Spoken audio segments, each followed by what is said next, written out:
Yeah, got to pay attention this afternoon in this 2 to 6 o'clock window. That's why it's a first alert weather day, and it's a brief window of storms. We're at the very beginning of this severe event, and then it marches east and out of here very quickly.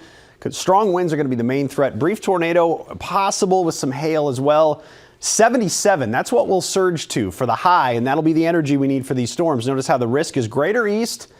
It's less to the west, so the farther east you live, the greater the opportunity, I think, to get some of these strong wind gusts in that 2 to 6 window that could go 75 miles per hour or stronger. Then, excuse me, that wind will dry out things a lot to the point where the fire danger is pretty high south of I-80 later on this afternoon behind the storms. But there's what Cerise mentioned, 50s right now, 70s this afternoon. Aaron?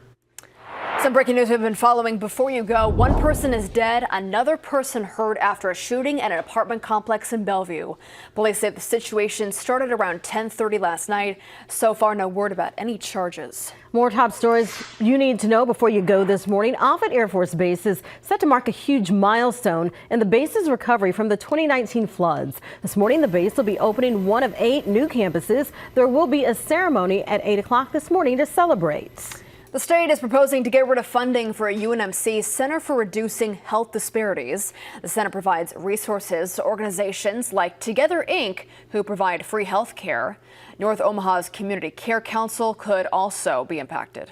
Metro law enforcement split on which candidate to support in this spring's mayoral election. The Omaha Police Chief is throwing his support behind Mayor Stothert, but the Omaha Police Union is in support of Mike McDonnell. A first alert to another deadline for Omaha's primary election. It is the last day to register to vote online or by mail. Voters still have until March 21st to register in person at the Election Commission office. Well, Creighton's hopes for a Big East tournament title are still alive. The Jays ending regulation on an 11-0 run en route to a double overtime win over DePaul. Next up, a matchup with UConn in the semifinals. Tip-off 8 o'clock tonight.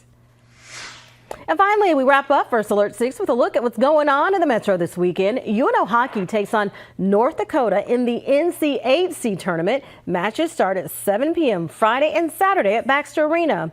Also Saturday is the St. Patrick's Day themed half marathon. The Time to Patty race starts at 8 a.m. at Miller's Landing. Last, certainly not least, Selection Sunday, UNO men's basketball holding a watch party at Mammal Hall. It starts at 4, selection at 5.